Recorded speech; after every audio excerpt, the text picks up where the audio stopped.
Bienvenidos a esta presentación sobre la Santísima Trinidad.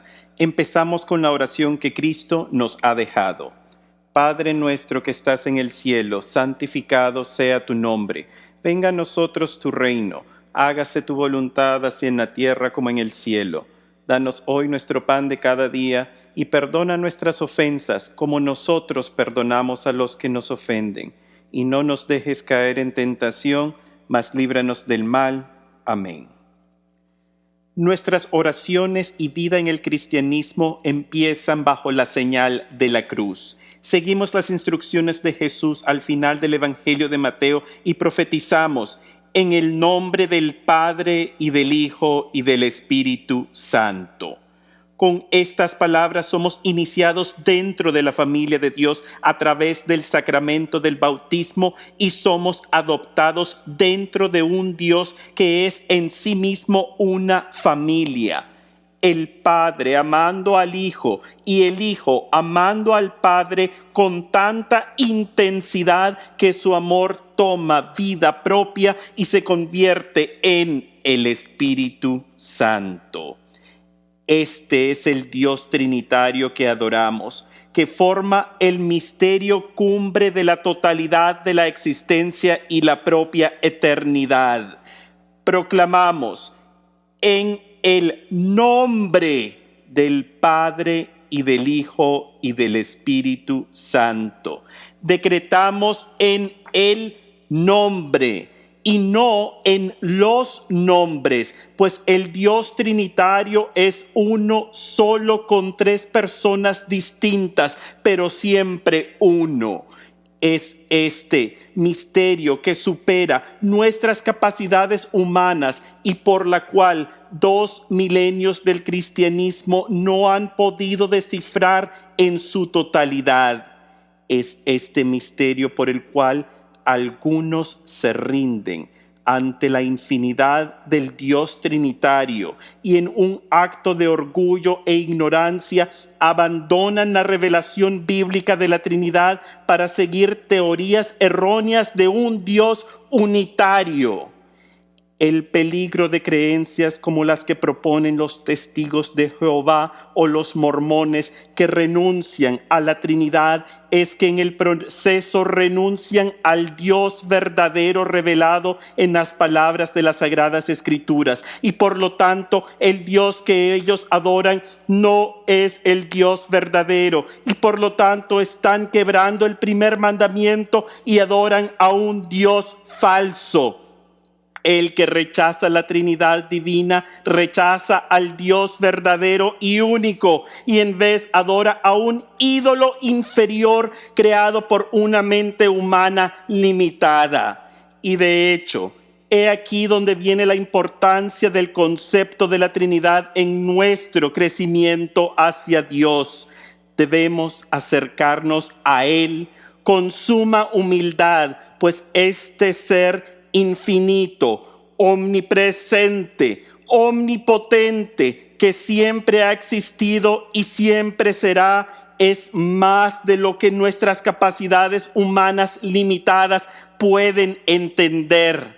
Rechazar a la Trinidad es decirle a Dios: porque eres tan grande y mi mente no te comprende, voy a adorar a un Dios más pequeño que lo puedo captar y entender.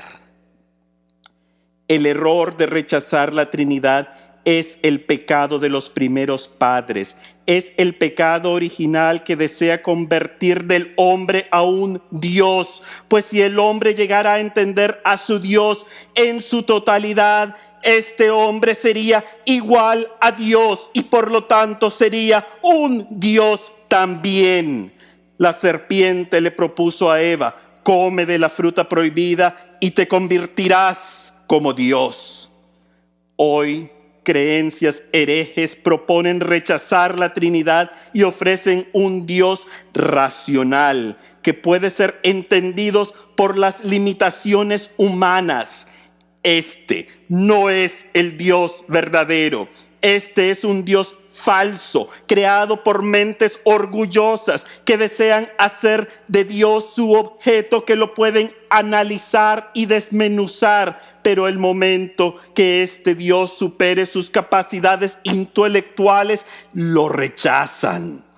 El rechazo de la Trinidad es el hombre de nuevo tratando de convertirse en Dios. Es el pecado de Adán vivo en las asambleas herejes de los que han renunciado la revelación del Dios verdadero, que dijo: vayan y bauticen en el nombre del Padre y del Hijo y del Espíritu Santo. Para empezar a entender la Trinidad, tenemos que recurrir a nuestro mundo material en que existimos y guiarnos por los ejemplos visibles. Muchas veces la Trinidad se ha presentado como un trébol con 3 partes de una sola hoja. Se ha presentado como el agua, que existe en 3 estados, pero siempre es agua.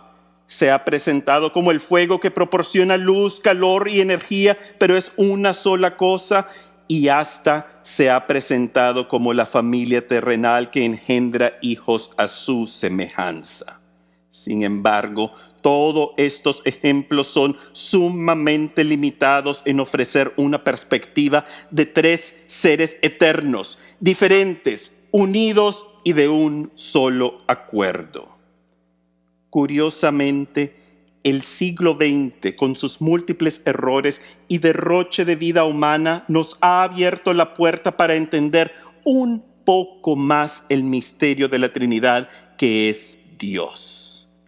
A finales del siglo XX, basándose en las observaciones del quebrantar de los átomos durante la creación de la energía nuclear, se notó que ciertas partículas, al ser separadas del núcleo correspondiente, no seguían las leyes anticipadas de la gravedad y el movimiento de la luz. Eventualmente estas observaciones crecieron en la teoría de que el universo está guiado no por las 3 dimensiones espaciales que conocemos, sino que posiblemente hay un número incalculable de dimensiones donde la materia y la energía se comportan de maneras drásticamente distintas a la realidad en que vivimos. Por lo tanto, aplicando el concepto de un universo con múltiples dimensiones hacia nuestra creencia en un Dios omnipresente, debemos admitir que este mismo ser omnipresente está también en cada una y en todas estas dimensiones espaciales. Los humanos habitamos en un mundo tridimensional guiado por la 4ª dimensión, que es el tiempo. Por lo tanto, intentar percibir una 5ª, una 6ª, 7ª o una 1000ª dimensión es tan difícil como pedirnos que nos imaginemos un color que nunca hemos visto. Aplicando el concepto dimensional de nuestra existencia, vamos a ver en un nivel menor cómo es que nuestra propia realidad nos limita a entender al Dios trinitario y multiespacial que lo llamamos el Dios eterno omnipresente. Pensemos en un personaje que es un dibujo animado, pero posee un intelecto igual a nosotros. Este dibujo inteligente vive en las páginas de un papel y por lo tanto su realidad es de tan solo 2 dimensiones. Ahora le pedimos a este dibujo que trate de comprender el mundo real y sus 3 dimensiones. Este salto de intelecto se le hace imposible al dibujo, puesto que toda su existencia está fundada en las 2 dimensiones que habita. Por ejemplo, al tratar de reconocer un cubo como el objeto tridimensional que es, el dibujo verá tan solo una cara del cubo e interpretará al cubo como un cuadro de 2 dimensiones. Así Nosotros que existimos en las dimensiones materiales, se nos hace imposible entender al Dios multidimensional que se ha revelado en la persona del Hijo, pero nos anuncia la realidad que es el Padre y el Espíritu cuando ordenan: bauticen en el nombre del Padre y del Hijo y del Espíritu Santo. Sin embargo, 1600 años antes que la ciencia moderna aportara su contribución al misterio trinitario, un hombre en el norte de África nos había dejado el ejemplo más concreto del Dios verdadero. Este individuo era San Agustín de Hiponia. Después de su conversión, Agustín luchó por muchos años con la dificultad de entender la triple alianza que es Dios en sí mismo. Después de mucho esfuerzo y frustración, Agustín se paseaba un día por las playas de lo que es hoy Algeria y se encontró con un niño que había escarbado un hoyo en la arena. El joven corría hacia el mar y con una cubeta recogía agua y luego corría hacia el hoyo y la depositaba allí. Esto lo hacía una y otra vez hasta que el padre Agustín se le acercó y le preguntó: joven, ¿qué haces? Y el niño le contestó: voy a poner el mar entero dentro de este hoyo. Agustín le dijo: ¿cómo vas a hacer eso? ¿No ves que el mar es enorme? Y el niño lo miró fijamente en los ojos y le respondió: entonces, ¿cómo tú piensas meter la grandeza que es Dios dentro de tu pequeña cabeza? A esto el niño desapareció y Agustín comprendió que este era un ángel que le indicaba sus limitaciones. Agustín, sin embargo, nos dejó el ejemplo trinitario más eficaz que tenemos, que lo llamamos el modelo psicológico de la Trinidad. Contrario a la visión psicológica del hombre propuesta por las teorías modernas, Agustín utilizó los ideales clásicos de la naturaleza del hombre y su papel en la relación con su Dios para expandir la revelación del libro de Génesis, que narra cómo el hombre fue creado a la imagen y semejanza de Dios.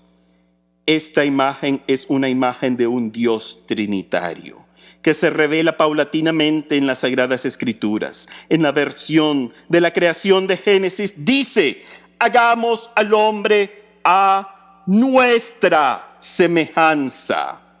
Desde el inicio de todo, Dios nos había anunciado su naturaleza plural en personas, pero singular en sí misma. Por lo tanto, Agustín aplica esta naturaleza trinitaria al hombre y vemos que en sí el hombre es un ser trinitario a la vez.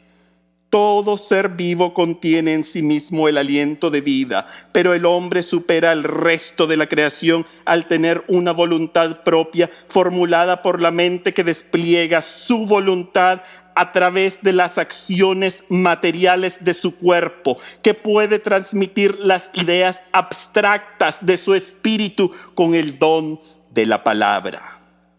Por lo tanto, vemos que el humano es un ser que posee una mente que dirige su intelecto, un cuerpo que obedece la voluntad de la mente y un espíritu que comparte con sus ideas abstractas con la palabra hacia los demás.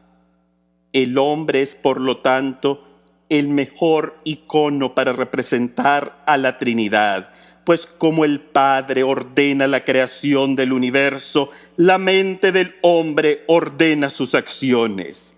La creación ocurre a través del Logos, que es la palabra de Dios. Y es esta palabra la que se hizo carne y habitó entre nosotros. Es el Hijo, es Jesús.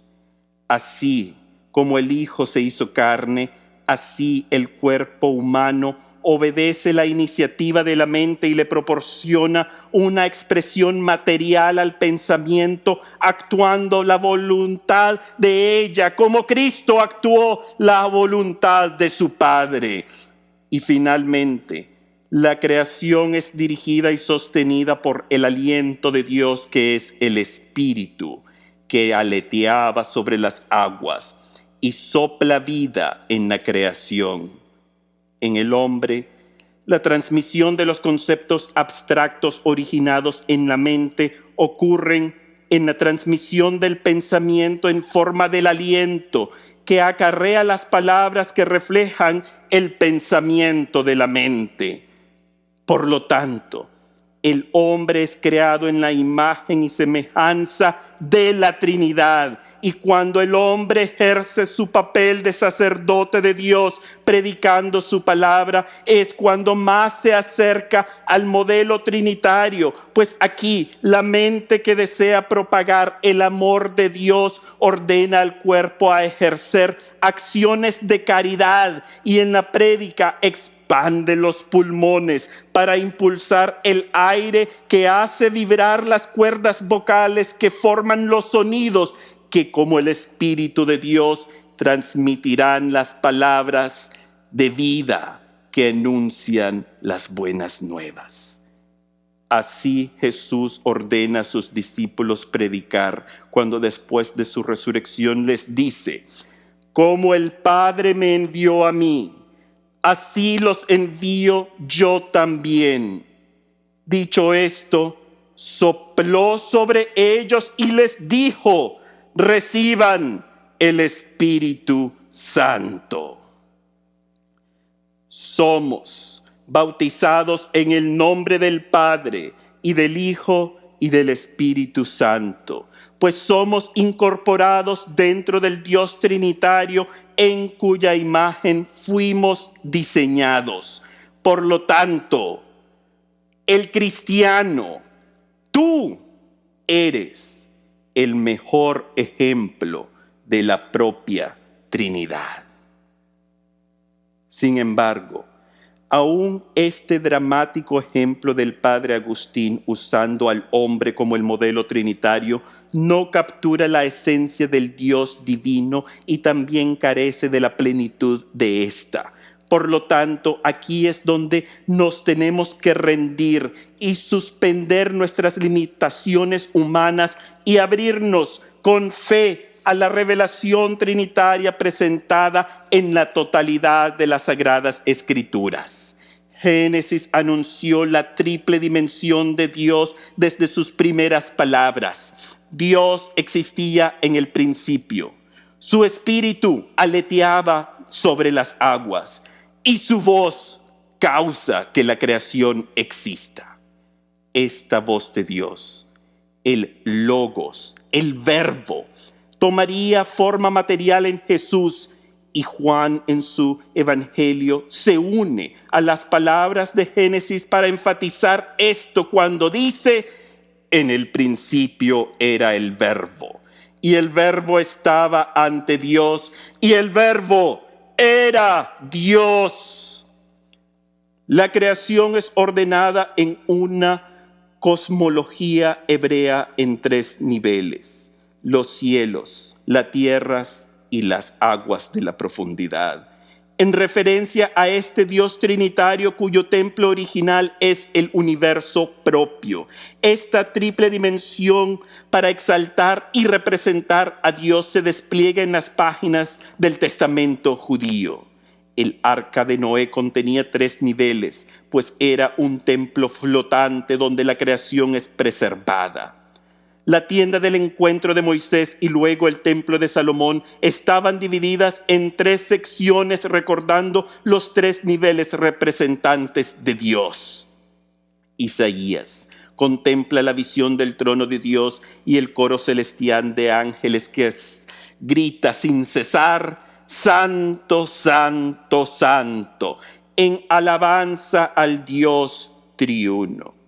La sabiduría de Dios adquiere un carácter orgánico en el Antiguo Testamento y leemos: yo estaba a su lado poniendo la armonía y día tras día en eso me divertía y continuamente jugaba en su presencia. Me entregó con este mundo, con la tierra que ha hecho, y mi gusto es estar con los hijos de Adán. Esta sabiduría de Dios apunta hacia Jesús, quien toma forma humana para estar con los hijos de Adán. Pero la revelación de la Trinidad en plenitud ocurre con la venida de Cristo. Y específicamente, durante su bautismo, el Dios Trinitario se revela. Y dice el Evangelio de Mateo: se abrieron los cielos y vio el Espíritu de Dios que bajaba como una paloma y se posaba sobre él. Al mismo tiempo se oyó una voz del cielo que decía: este es mi Hijo el amado, en él me complazco. En el bautismo de Cristo es donde conocemos a la Trinidad. Y en nuestro bautismo es donde somos incorporados dentro de esta familia divina, pues somos bautizados en el nombre del Padre, del Hijo y del Espíritu Santo. Al compartir con Cristo su bautismo, compartimos de su naturaleza como hijos del Padre. Y las palabras en Mateo: este es mi Hijo amado, se aplican no solo al Cristo divino, sino a todo hijo de Adán que ha sido restaurado a su estado de hijo del Padre por las gracias del bautismo. Jesús une su identidad con la del Padre y le dice a Felipe: el que me ve, ve al Padre. Pero compartir del bautismo de Cristo es también compartir de su unión, y es una unión que culmina en la cruz. De hecho, ser bautizados es un rito que recuerda nuestra muerte y futura resurrección. En el bautismo muere el pecado original y renacemos a una nueva humanidad. El bautismo es tan solo la primera parte de la integración con la persona de Cristo, pues esto ocurre cuando nos unimos a Él en la cruz. La revelación trinitaria empieza en el Jordán, pero termina en la cruz. Desde aquí, la escena de la muerte de Cristo contiene fuertes paralelismos con su bautismo, pues desde la cruz Jesús exclama: Padre, en tus manos encomiendo mi espíritu. De nuevo, la presencia del Dios Trinitario es revelada en las páginas bíblicas, pues aquí tenemos al Hijo llamando al Padre y entregando su espíritu, que no es precisamente su alma, sino es el Espíritu Santo que reside en él, quien se había manifestado públicamente aleteando sobre las aguas del Jordán, como había aleteado sobre las aguas primordiales al inicio de la creación. Por lo tanto, la cruz contiene en sí el misterio trinitario, y así formamos la señal de la cruz cada vez que nos persignamos y decimos: en el nombre del Padre y del Hijo y del Espíritu Santo. Y no nos sorprende que aquellos que niegan la verdad trinitaria rechazan también el símbolo de ella, que es la cruz, y despliegan erróneamente, contra toda evidencia histórica, el sacrificio de Cristo en la cruz donde el Imperio Romano ejecutó a millares de personas, y ellos, las asambleas herejes, prefieren desplegar la tortura de Cristo sobre un árbol común, porque ellos saben que la cruz es el símbolo de la Trinidad que ellos rechazan, y al rechazar la cruz rechazan también el mandato del Cristo resucitado, que es: vayan y bauticen en el nombre del Padre y del Hijo y del Espíritu Santo. De hecho, el bautismo de Jesús y su muerte en la cruz son las dos caras de la misma moneda. Así lo presenta Cristo cuando se dirige a los hijos del trueno, Juan y Santiago, y les dice: pueden beber de la copa que yo debo de beber y ser bautizados como yo soy bautizado? Jesús estaba hablando de su pasión y se refiere a ella como su bautismo. Vemos pues que la plenitud de la unión con Cristo se desarrolla con el bautismo que nos ofrece y con su cruz. Es decir, que la totalidad de la unión con Jesús ocurre a través de sus sacramentos del bautismo y Eucaristía. Pues recordamos que la Eucaristía es el sacrificio de Cristo presente hoy entre nosotros. Desde la cruz, el cuerpo de Cristo brota por su costado sangre y agua. Los elementos principales de su iglesia, bautismo y Eucaristía. El cuerpo de Cristo se convierte en el nuevo templo, donde los humanos encontrarán la presencia de Dios, pues así como el templo judío de Salomón guardaba la presencia de Dios sobre el arca de la alianza, ahora esta presencia está disponible a todo el universo, pues es el propio Cristo. Incluso recordamos las fiestas de las tiendas, que conmemoraba los 40 años de peregrinaje de Israel en el desierto. Durante estas fiestas, los sacerdotes judíos limpiaban el altar del templo de la sangre que se acumulaba a través del año litúrgico. En este rito, enormes jarrones de agua se derramaban sobre los altares del templo y el agua corría por un costado del templo, acarreando consigo la sangre de los sacrificios. Y por lo tanto, la visión de Juan es que Cristo ahora es el nuevo templo. Ahora esta escena se repite con el templo que es el cuerpo de Cristo en la cruz y nos invita a incorporarnos a este nuevo templo como piedras vivientes. Pues así lo describe la carta de Pedro cuando dice: ustedes como piedras vivas se han edificado y pasan a ser un templo espiritual, una comunidad de sacerdotes. Esta enseñanza la repite el libro de Apocalipsis, donde nota que la Nueva Jerusalén no contiene templo, puesto que Cristo es el templo y nosotros formamos parte de este templo como miembros del cuerpo de Cristo, al cual hemos sido incorporados gracias al sacramento de bautismo y hemos sido salvados gracias a su muerte en la cruz. Dice Apocalipsis: por su sangre nos ha purificado de nuestros pecados, haciendo de nosotros un reino y una raza de sacerdotes de Dios, su Padre. Somos los nuevos templos, unidos al templo definitivo que es el cuerpo místico de Cristo y donde radica el Espíritu de Dios. Y así lo narra Pablo en su carta a los Corintios cuando dice: ¿no saben que su cuerpo es el templo del Espíritu Santo? Es este templo que somos nosotros que contiene el propio nombre de Dios y por lo tanto, donde reside el nombre de Dios, ahí está Dios mismo.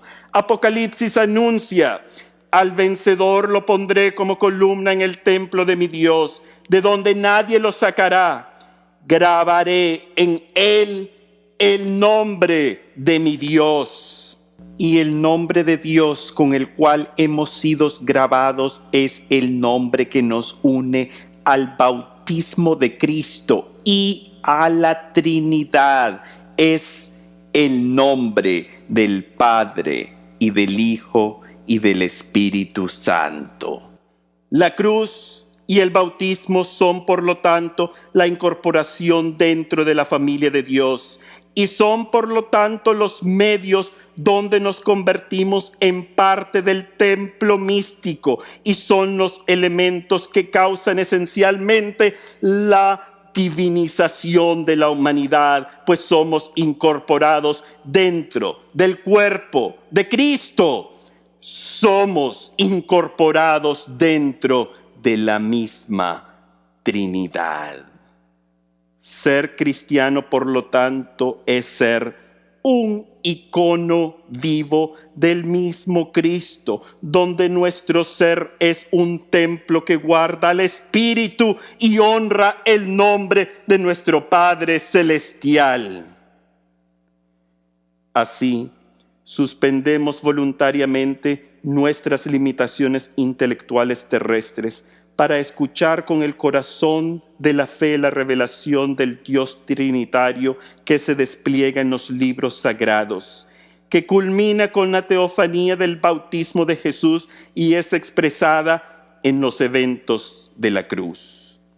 Esta verdad bíblica del Dios único que describe al Dios verdadero como un Dios trinitario lo expresa claramente y concretamente el evangelista Juan, cuando en su primera carta apostólica dice, según la traducción de la Biblia católica inglesa de Douay-Rheims, basándose en manuscritos del segundo siglo, dice: 3 son pues los que dan testimonio en el cielo: el Padre, el Verbo y el Espíritu Santo.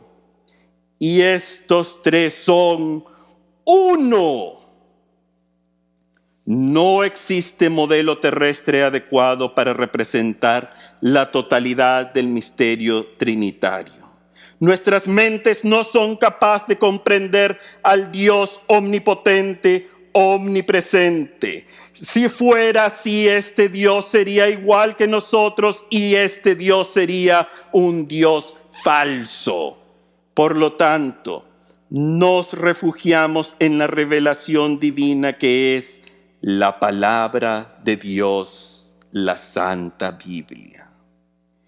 Y así, abrimos nuestras plegarias como iniciamos nuestra vida en Cristo durante el bautismo, con las palabras de nuestro Dios encarnado, haciendo la señal de la cruz, donde entregó su vida por nosotros y nos terminó de revelar la Trinidad, y así repetimos sus instrucciones cuando somos bautizados en el nombre del Padre, y del Hijo, y del Espíritu Santo. Finalizamos esta presentación levantando nuestras voces en honor a esa primera cristiana que fue adoptada personalmente por la Trinidad para ser la hija del Padre, la madre del Hijo y la esposa del Espíritu Santo.